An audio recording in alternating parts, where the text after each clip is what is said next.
George, take a minute and tell us who you are. Hey, everybody, I'm George Mears from Church Consulting. I've been in the technology space, as I like to say, since last century. I've been going through the ranks from a developer to project manager to a technology leader, where I've served as a vice president of an IT organization, and I'm now working with Church Consulting, working on basically projects, trying to help get people to get projects approved and getting projects implemented. Excellent. And I love it that you say ancient technology. I was just telling somebody, George, my first job as a banker in New York, we did not have computers, did not have a fax machine. And they looked at me like, wow, are you really old? If any of you can relate to that, please make me feel good and put that in the chat window. My name is Dave. I started Engage My Cell. Everything we do here has to do with the cell phone. So you'll see in just a couple of minutes the specific technologies, but we're delighted to have George here because he's got a topic that is something that is hard to get kind of free advice on, all about evaluating and implementing technology. And Church, that group is a real expert. You guys do webinars and speak at a lot of major conferences, so we're lucky to have George on the panel today. All right. So just a little bit about myself. I'll tell you a bit about Engage Myself, and then I'll fade in the background and we'll turn it over to George, who will handle the presentation.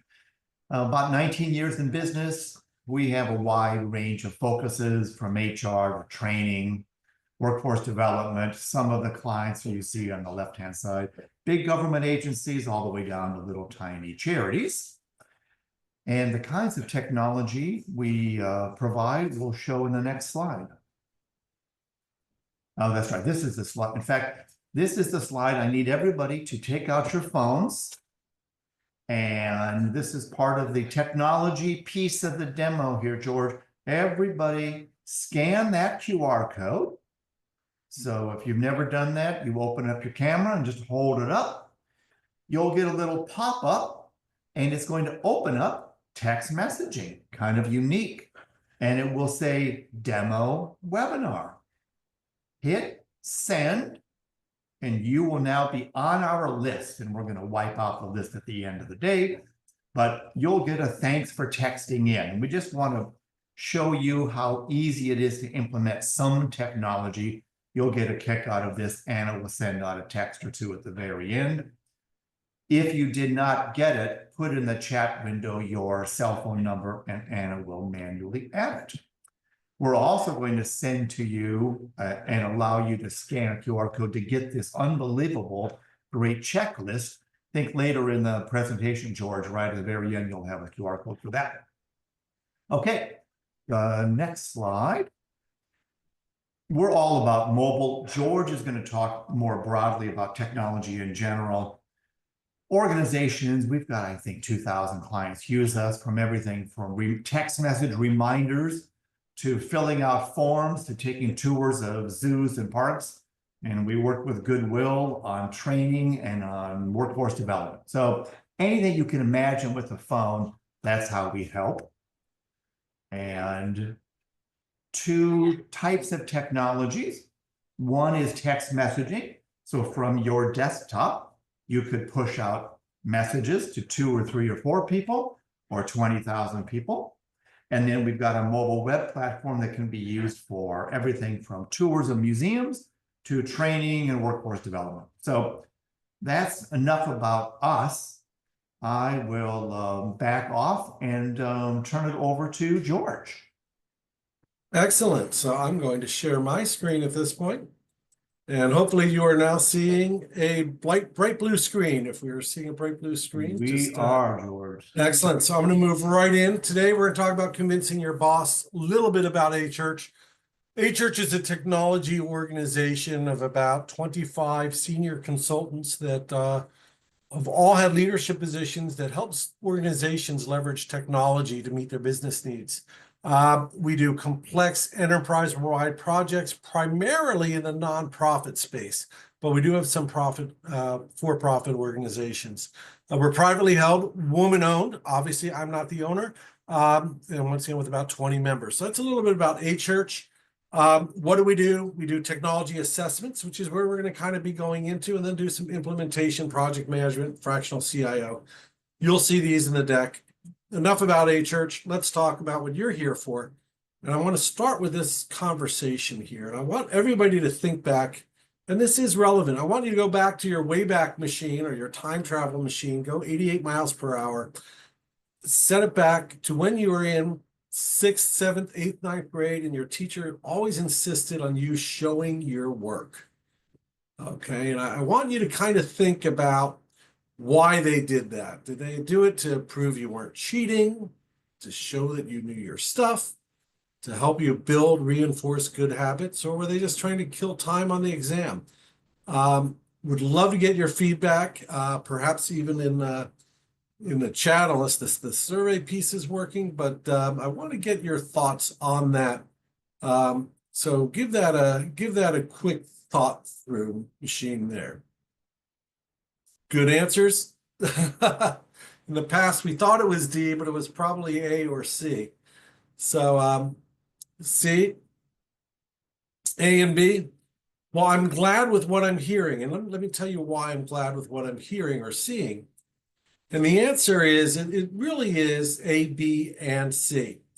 Okay. And really showing your work is what this all is going to come down to. And I'm going to expand upon this. But if you want to really effectively prove your case to your boss and to get things approved, it's all about showing your work. And I'm going to talk about the work, because showing your work is easy if you have the work done. And showing your work allows you to effectively make your case to your boss, because it builds that credibility that the work has been done. Okay, so you've done the work, they didn't have to.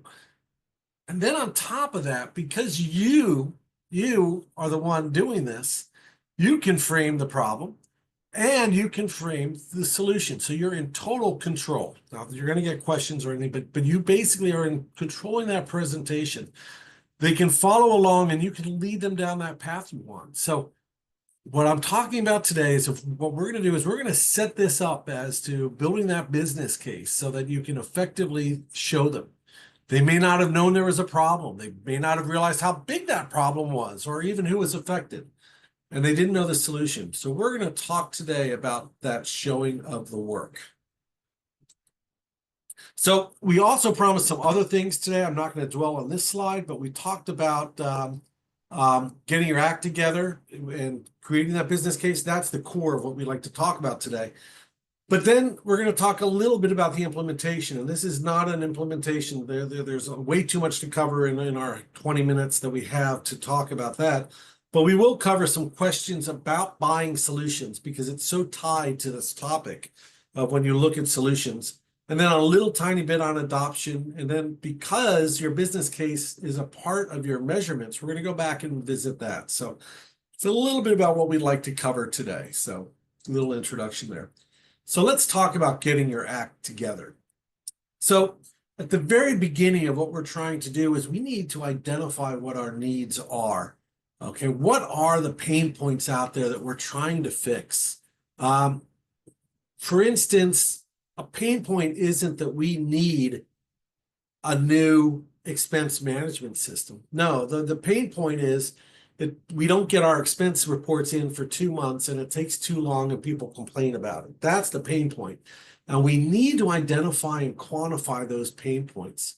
So we need to document what we have and understand what we already have as far as systems. Well, our system today might be a spreadsheet. Maybe it is a system.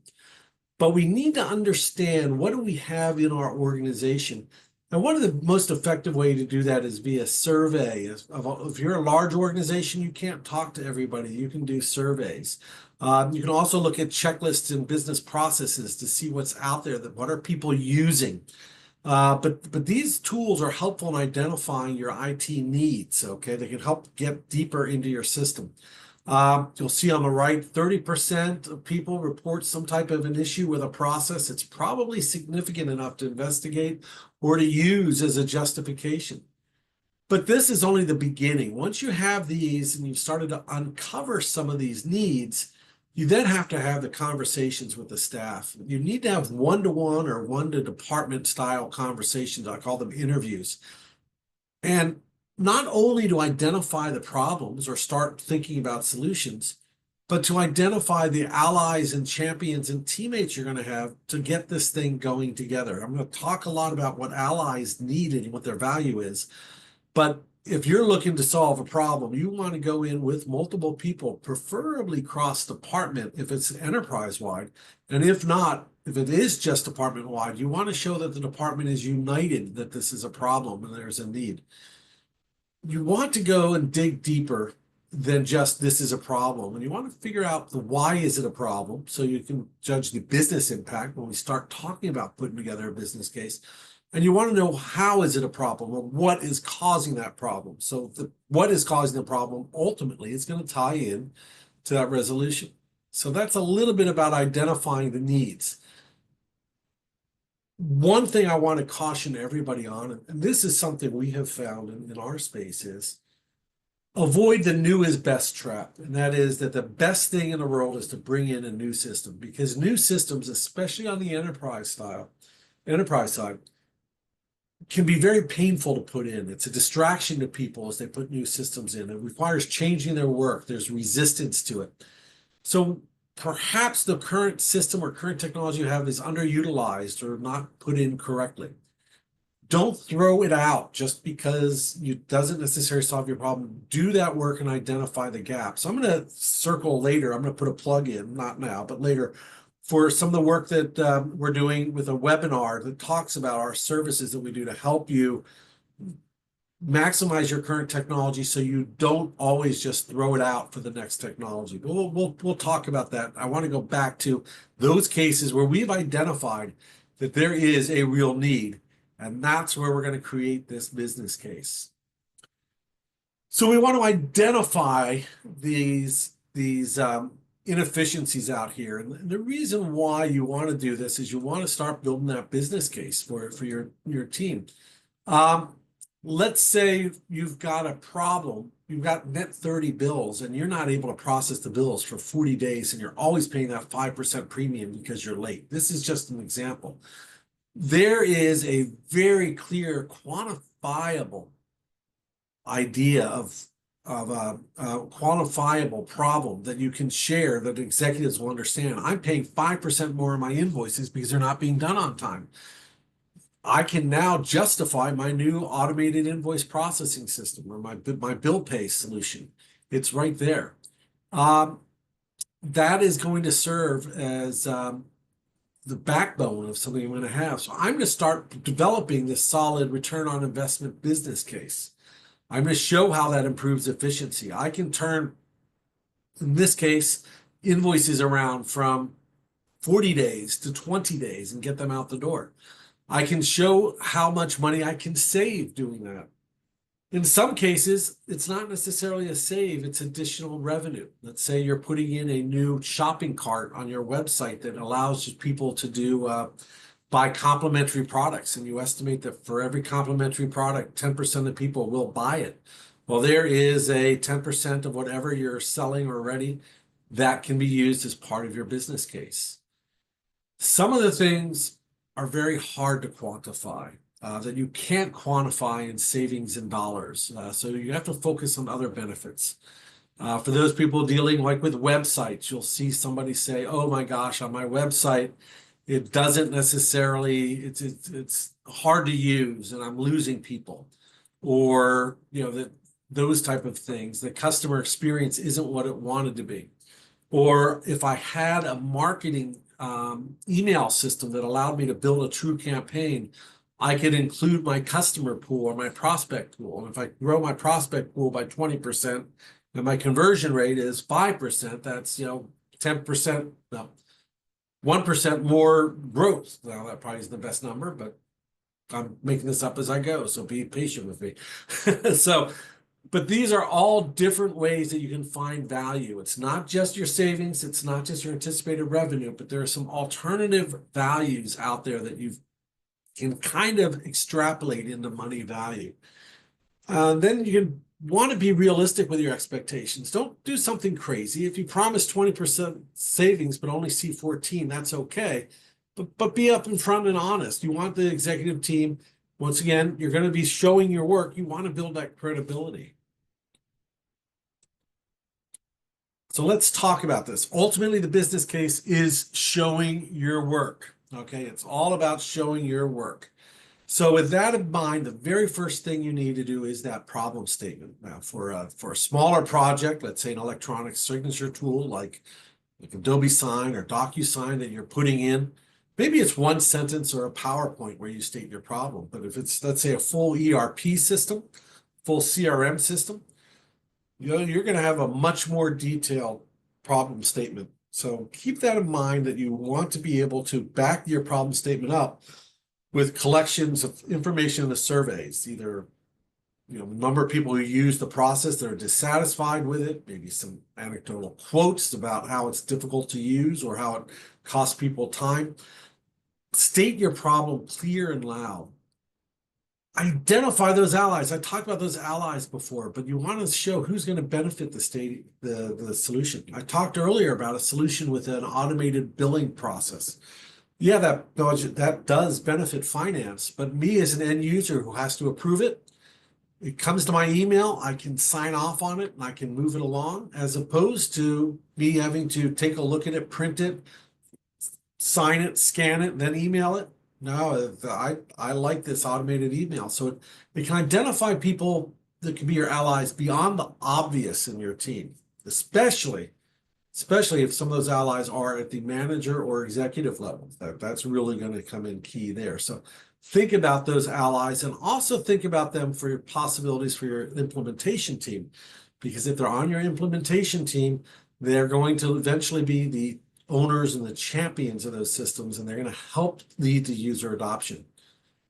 You want to identify potential solutions, not the final solution at this point. You're talking about a business case. You're trying to get that license to hunt, as I call it. You're trying to get the executive team to stand behind you, but you don't want to paint yourself as somebody who knows it all. So you want to basically come up with some potential solutions, primarily to lead into number 4, which is to help you build a budget. You're going to share your ROI, those items I talked about in the last slide, your value propositions, your potential savings, your potential additional revenue, and a budget for what this costs, what this might cost. Create a real budget, not just simply estimates. And what I mean by that is, try and be realistic here. If you can get quotes, wonderful. You're not looking for the final dollar number, but make sure they're real. I wouldn't go with a plus 50 minus, plus 50% or minus 50%. Try and get better. Look for parallel cases on your business case that you can share with your executive team. Just so you know that recently this organization did a similar project, and they were able to obtain their goals. They were able to obtain their project payback in 2 years. Whatever that is, but look for successful peers that have done this type of project. In your industry is preferable, out of industry, that's fine, but make sure you draw parallels. It might be out of your industry, but it might be the same functional organizations that are in your group that helped out. So those are some of the other things you want to do, and you want to stay focused. So if in the course of doing all this work, you found something that would really be awesome, but it really doesn't address your business case, leave that out. You've led the executive team down this really great path as to why you need this. Don't mention that this solution also will change the world and solve world peace, because you haven't talked about that world peace here. You've talked about how you need a new system or a new technology that will solve this problem. Stay focused. Please stay focused. Now, that is the business case. I'd like to talk a little bit more. We're going to have time for questions. I don't see any questions yet. So let's talk a little bit more about how the rest of the project ties back there. And then we're going to go back to some questions. Now that you've got this approval and you start going through vendors, what I'd like to do is talk about some of the questions and answers you can do. And what I recommend for any of the vendors, you want to share with them your problem. You want to share with them documentation, whether it's an RFP, RFI, or requirements, or some type of info sheet that explains your issue. Because what I want to do is I want to judge the vendors by how much they've read that I've shared with them, because I want to see if they care. I want to see if they know. I want to see if they're a good fit for what I've got for them. I don't want to get the generic sales pitch. I want to see what they've done. I want to ensure that whatever questions I ask are relevant to my problems and their answers are relevant to me. I don't want to stay on their product. I want to learn about the vendor or whoever's supplying the solution, because I'm building a relationship here. And all vendors provide awesome service when things are working. I want to find out how good that vendor is going to be to work with when things aren't. So I want to start building that relationship. I want to ask them about their service. I want to ask them about support. I want to ask them about when something bad happened. How did you fix it? What was your methodology? Do we align? Did you have your staff work 24/7 to fix it? Did you instead, we're going to do the long-term fix, but in the meantime, what we're going to do is we're going to compensate you. I want to know what their methodology is, how they operate. These can be refined in reference checks, and there really will never be bad reference checks. If there are, that's a danger sign. But what you can do is you can ask in the reference checks how vendors made mistakes and how do they fix it? Because everybody makes mistakes. It's the way you recover from it that really makes you and tells your story as to whether you're a partner I want to work with. I told you I'm not going to go into adoption, but one of the keys to the successful adoption is to take a look at the people. Most implementations start with they build this framework on technology. It's all about the technology. Oh, and we'll put the processes on top of the technology. We'll automate it to minimize the people, which sounds great. The reality is, a successful project, the people are the biggest part of it. And the people need to be involved. They need to be engaged. And this is where those allies I talked about for. You want them involved as soon as possible from the very beginning to the end. And we'll talk a bit more about that. And those people, they define the processes, and then the process should define the technology. So I want to make clear any project, whether it's technology, focus on the people. At the end of the day, the people are what's going to make that project successful. The technology will follow the people. And if we're working with the right people, we'll pick that right technology and we'll implement it correctly. This chart, and I'm not going to go into it, but ultimately what this talks about is the role that people play on a project. And I'm not talking about the project manager, but I'm talking about the team behind it. And ultimately, these are all the roles that people can have on a project, but you want them to lead to ownership and advocacy. Because ultimately, if you're putting in any technology, you want at the end for these people to feel ownership and advocacy for whatever the project is. So I'm going to leave this slide here so you can read through it on your own, but I do know that we are a bit time constrained. Now, we talked about metrics, and metrics can often be thrown on a project. And the reason why is, a lot of people get lost in what I call project and implementation metrics. So at the very end of the day, the executive team asks, how did it go? And you say, well, we've got 3 open issues. We hit our go live date, and there's a few outstanding tasks that are done. And they want to get their back slapped. Good job. You delivered the project in time. And yes, you did. And those are good things that your project's just about done and you've got some issues, and that's a wonderful thing. But those are the project metrics. The executive team wants to go back and talk about your success metrics. Your success metrics tie back to your initial business goals. And we talked before about what can we enumerate or what can we quantify, our business goals. That's what we need to talk about. Well, how much time did we save? How much revenue can we start to realize? How much efficiency has been gained? You want to look at that. Now, to be honest with you, you're probably not going to hit a lot of those in the first month, 2 months, 3 months, but hopefully you're starting to trend. And that's when you want to start going out there. There's also going to be what I'll call some positive surprises and maybe some negative ones. All of a sudden you realize not only did we save money, but morale has gone up because I don't have to take my expense report and paste it to a piece of paper and then put it on a scanner. Yeah, no, those days are gone. I don't have to take my receipts and do that. So my morale goes up, and I don't mind the end of the month when they ask for my expense reports and I just take out my phone. So these are the type of things that you look for, those positive surprises that weren't even part of it. Now, there will be some negatives as well, but those can often just be documented and put away. So those are some of the metrics that we have there. I have covered a lot in a very short amount of time. Hopefully we have some questions.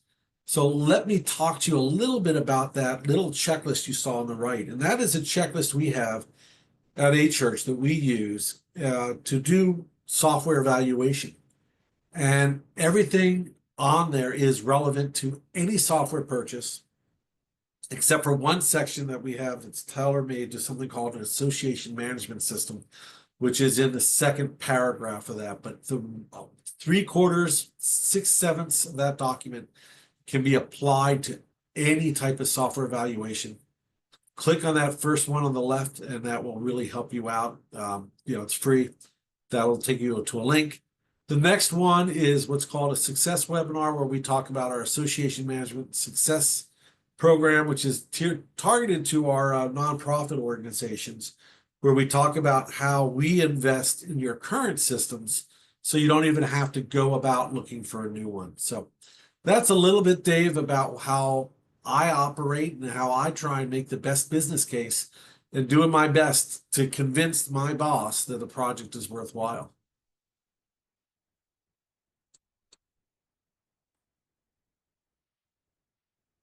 So, Dave, I'm going to throw it back to you for a second. Awesome. All right. That was great. I took a million notes.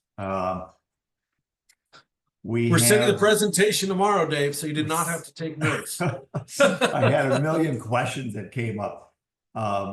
Folks, this is a perfect time to ask George any question you can imagine about how to evaluate or research technology. So in the chat window, that's the place to ask away. I'll start with a few, George, and then we'll interrupt when we get some questions. Have you seen in your history that there's a bit of a bias by management, that they're a little afraid of getting involved in technology decisions because of the privacy, the security, all the things that they don't know versus a furniture or hard goods, etc.? I see that all the time. I talk to a senior person. It's almost like they're a little nervous about technology. Have you seen the same thing? So it's real. And in many cases, and I think you even said in your question, it's not the technology they're worried about, but it's about the outcomes. If the technology is not done right, different things, there's all sorts of different risks at play. And some of that is security, but some of that is as big as a simple thing as they do not like failed projects. And technology failed projects results in a whole bunch of issues. One, lost money. Two, poor morale. And three, in some cases, just really bad publicity for those huge projects. And that's why I think it is so important that my whole show your work theme is that builds confidence in what you're trying to do and what you're trying to say, and going through a process, a defined process that's auditable, that people can say they've done their homework. And when you evaluate vendors, you do your homework. So if you're dealing with something where security is very much consideration, you're making sure that you're picking the right partner. And likewise, if you've got your people involved and engaged, you've lessened your chances of failure, because these people are committed to this project to make it work because they see the benefits. There's nothing worse than being on a project where people are just going through the motions. You want them excited and involved. Mm-hmm. Okay. What about back to the boss part? One of our attendees, they go to a trade show, they come to a webinar, they hear something interesting. It doesn't seem like it's a major $100,000 deal. I have found that they are not involving their boss and the IT department until sometimes months later. And now they're all excited and they're like ready to go. And one of those two gals or guys are saying, hold on. Yeah. Yeah. No, that's a great point, and I'm gonna say I'm a big fan of transparency. I want everybody to know and what I'm working on and what I'm doing, and I think with something like this, IT can be your worst enemy and it can be your best friend. Um, my approach with dealing from IT, and I come from an IT background, always go to IT with a problem, not with a solution. So if you just saw this great technology at a trade show, don't say you've got to see this great thing from Whatsaco. Say, hey, look, when I was at this conference, I realized that we're having this issue with something. What do you think? What do you think about this product from Whatsaco? Might it be something we can use? Mhm. IT people, I used to think IT people went in the business of IT because they like technology.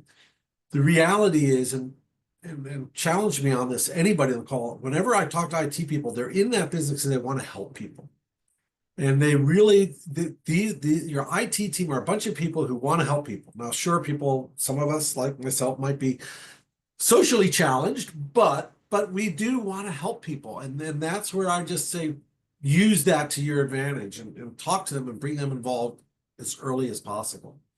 I think you're right, but I think the perception is IT is where people say no because they haven't been given any of the facts or the problem. And IT is always understaffed, and Yeah. anything that comes to them has a bit of a risk. So I think you're right. They actually are there to simplify and use Yeah. technology effectively. But And they love projects. They love they love projects. projects. Projects are Yeah, fun. yeah, yeah. All right, and as you folks are hearing this conversation, please ask your questions. Many of the services we work on, George, have to do with like mobile websites and text messaging. All the time I get asked, well, what's the ROI on implementing a text messaging service versus the way we're doing it now? It's not that easy for them to write it, create a little spreadsheet on that. And so they go to the boss, and the boss is saying, oh, it's going to cost you a couple $1,000. What's the ROI on this thing? So what's your advice on that? So the idea, some of the numbers are easy, some of them are hard, and the easy ones we won't spend much time on. But if you can actually do some type of a metric with conversion of customers or conversion of or building your database, that's fine. But what you need to do, in my experience, is especially with things on the cell phone technology and the website, I need to go to my marketing and I need to go to my departments that will use this information, and I ask them to help me quantify it. Yeah, yeah, If I'm going to be growing your contact list by 10%, what is that going to do? If yeah, I'm going to be able to communicate a better customer experience because I'm now going to be able to interact with them real time during a purchasing process or real time during a trade show, what does that do? And I ask for help because one, they'll be able to give a number that's relevant to the executive and executive speak. And two, it builds other allies and other people to help support me in the process. So I really like to bring other people. I like going into any executive approval situation with a team, a bunch of people that will help us. yeah. We've got an interesting Oh, question here. If you can all see it in the chat window, Stephen Edwards just asked a loaded question, George, but a pretty insightful one. Maybe summarize it for yeah, those that watch the sure. video later on. So the question is, do you come across individuals who are hesitant to get on a new project or to support a new project out of fear they might lose their jobs to AI and automation, rather than considering how the project advances for them? The answer to that is absolutely heck yes. You do run into these people. And I always tell my story, which is my story is I always jumped on new projects to serve and told them everything I did in my old job, trained other people to do my job because that made me available to work on other things. If you're counting on somebody keeping you employed, by doing your job and being the only one who knows how to do it, you're going to be doing that job forever or until you're replaced. So I really try and coach and mentor people about the advantages to being on this project. And in many organizations, people who work on a project are kind of, I don't know how to say this in a way, but are kind of perceived to be the cool kids. I don't know, the people who are moving things forward. Mhm. And to me, I always think of it as if I'm selected to be on a project, that's a good thing. And I try and remind people, hey, look, your management team felt good enough to have you involved. They felt that strong enough that you want to be involved. Get on the train and help us find the destination, as opposed to, it's like they get on the bus or get run over. It's like, if you get on that bus, you're not just on the bus, you're helping to drive and set the course that that bus is going to go. Use this technology to help guide you. Use this technology to help move your career forward. So I really like to take it down. I like to challenge that view. I like to say, look, you've got valid fears, but here's the way that you're going to beat over these fears. Here's the way you're going to beat AI. You're going to be part of the team implementing it. Mhm. Yeah, it's I hope that scary, helps. but It is very scary. It's very real. It's very it real. is very real. Yeah. A church is an expert in evaluating and implementing and background checks and all of those kinds of things. Many of the technologies that can solve a problem for the folks that are on the webinar today are not easily found by a Google search. If you Googled text messaging solutions for workforce development or for museums, we wouldn't come up in the first 20 pages. Now, if you went to maybe another museum, you might find that. But how do you counsel people in trying to find that needle in the haystack? Because that's really hard. And this is where I get to put a plug in for my industry, because I work in the association industry, work with a lot of different nonprofits in the association industry. And that is a great resource for you, because if your organization is in a trade association, or even let's say you're networked in with other people in other organizations in your industry, that is the place to figure out what they're doing. If your industry has an annual conference or they've got a user committee, there's something like that to get involved, you can often ask these questions of what are you using for this, or you can see a story about it. Back in the day, there used to be magazines in your industry that would come out, and you would hear that somebody did this type of a project and it would inspire you. Today, you now will see that on the web, or you'll get a newsletter mailed to you, which talks about what other people in the industry are doing. And it's so accessible now, because now you can read their name in this newsletter. You can look them up in LinkedIn, and people love to talk about the projects they've worked on. So, to me, that is the best resource to find potential solutions and potential vendors, because they're in the same industry as you. And Yeah. let's say you're in an industry that's not that big. Well, then you look at your profession. So, okay, so I'm in this case, I'm in a consultant industry, but my profession is technology implementation. So then I go, okay, I can't find that. So I'm a member of the Society for Information Management, which is a bunch of information practitioners. So they might be in different industries, but they might still be in my industry. If I'm in the finance industry, you've got the AFP, the finance professionals. Yeah. Talk and network. The networking is valuable.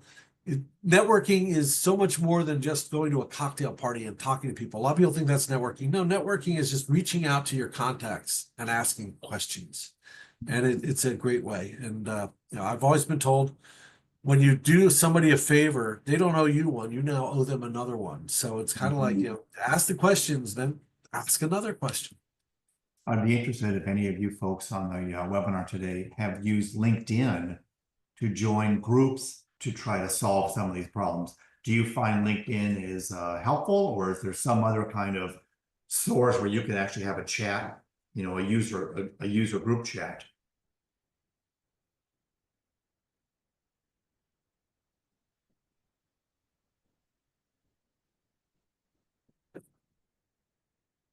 George, did you hear that? George, did you hear that question? I did not hear a question. I apologize. I will write it in the chat window here. I see that Gwendolyn mentioned that she has not used her LinkedIn. She's signed it up, but she hasn't used it. All right, George, I put it in the chat window. Can the rest of you hear me? Let me know in the chat if you're able to hear me. Okay, And great. Dave, I can hear you. Okay. Great. Okay, thanks, Gabby. So the question is all about LinkedIn, George. Yes. Is Oh, that is LinkedIn a great source? Yeah. Yes. Oh, LinkedIn is a great source. You find people in your industry, you find people that you've worked with. I mean, I'm on the far side, I guess, of the work career, if you will. So I've got a great group of people I've worked with that I've stayed in touch with that have built a network. But you know, even having that group that you can talk to and reach out to, that in many ways is replacing one of the biggest competitors of associations themselves is LinkedIn, because it's such a great way to reach out and find people. Right, right. What's the best way for people to think about using a church? What size Sure. of technology? When should they come to you, Sure. George? And we'll show your email in a second. Yeah, so a church, we really, I'd say we serve many ways as being your IT leadership type organization.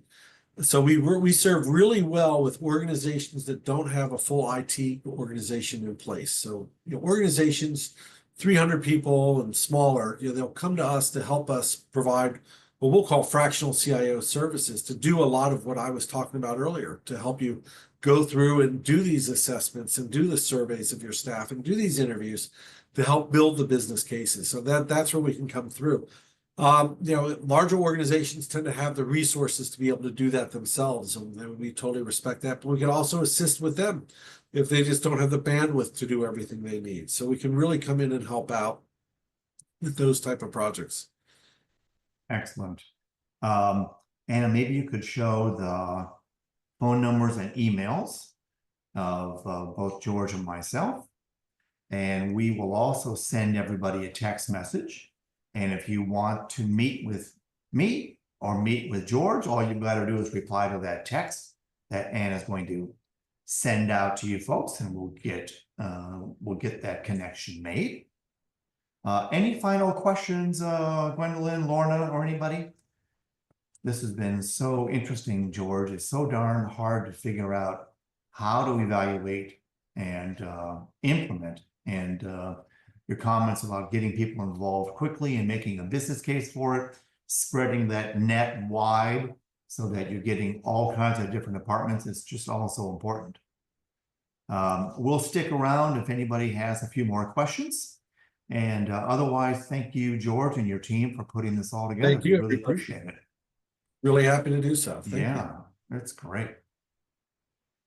We'll stay here in case there's a question, and we'll end it.